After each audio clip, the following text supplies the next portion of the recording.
পার্বত্য জেলা বান্দরবানের লামা, আলীকদম ও নাইক্ষ্যংছড়ি উপজেলার বিস্তীর্ণ এলাকার উঁচু নিচু ভূমিতে চাষ হয় রাবারের।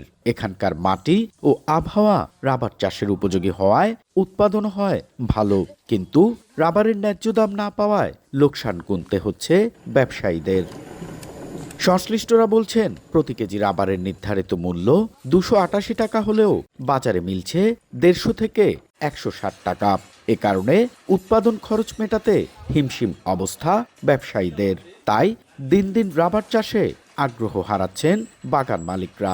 এতে বেকার হওয়ার আশঙ্কা 50,000-এর বেশি রাবার শ্রমিকের।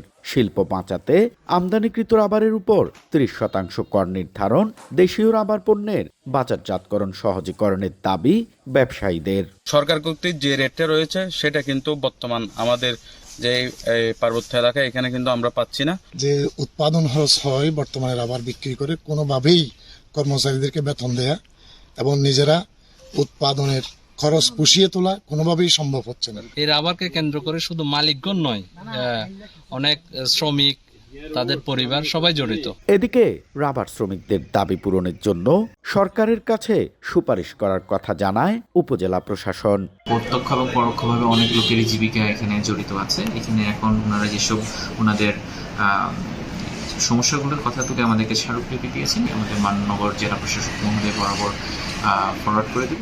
বান্দরবানে 15,000 একরের বেশি জমিতে রাবার বাগান রয়েছে। এন এ জাকির, সময় সংবাদ, বান্দরবান।